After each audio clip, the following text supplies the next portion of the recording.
যে ভবিষ্যতে যাতে ফিতনায় পড়তে না হয়, আর বিয়ে যেহেতু একটাই করবে তাই সৌন্দর্য থাকাটা জরুরি। এ বিষয়ে ইসলাম কি বলে? বিয়ের ক্ষেত্রে সৌন্দর্য বলতে আগে সৌন্দর্যের কথা বলি, তাই না? বিয়ের কথা পরে বলি। সৌন্দর্যটা চামড়ার সৌন্দর্যটাই আসল সৌন্দর্য নাকি ভেতরের সৌন্দর্যটা আসল সৌন্দর্য? ভেতরের সৌন্দর্যটা আসল সৌন্দর্য, তাই না? এই জন্য ভেতরের সৌন্দর্যটা দেখা উচিত।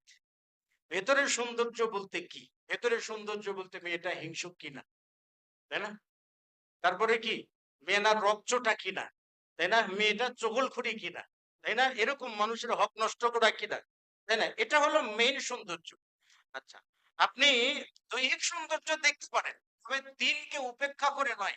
কেন? রাসূল সাল্লাল্লাহু আলাইহি ওয়াসাল্লাম বলছেন যে তুনকাহুল মারআতু লিআরবাইন লিমালিহা ওয়া লিহাসাবিহা ওয়া লিজামালিহা ওয়া লিদীনিহা। নারীদেরকে বিবাহ দেওয়া হতো বা বিবাহ করা হতো চারটি বিষয় দেখে।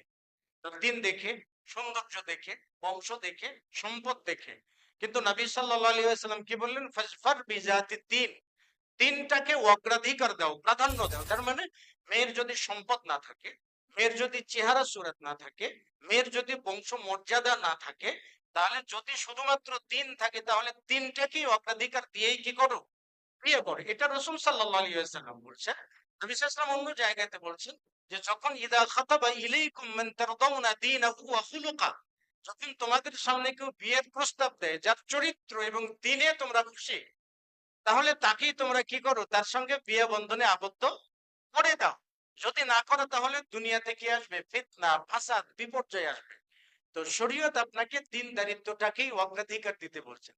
সেক্ষেত্রে শুধুমাত্র চামড়ার সুন্দরী দেখে কি আপনি দিনদারিত্বকে পরিত্যাগ করতে পারবেন না। আমাদের দেশে এখন বাস্তবতায় এসে আমাদের দেশে অনেকগুলো আলেম ওলামার নাম জানা আছে আমার, চেনা আছে আমার, চামড়া দেখে বিয়ে করে বিপদে পড়েছে।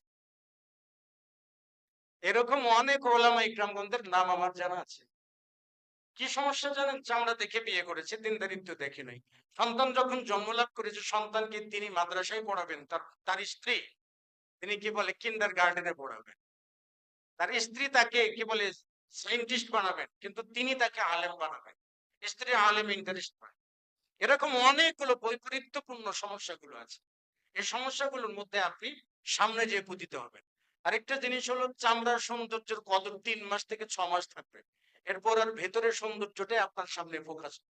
তারপরে চামড়ার সৌন্দর্যটা আপনাকে ভালো লাগবে না। এজন্য শরীয়ত আপনাকে বলছেন দিনদারিত্বটাকেই অগ্রাধিকার দিন। এটাই শরীয়ত। তাহলে আপনি শান্তি খুঁজে পাবেন।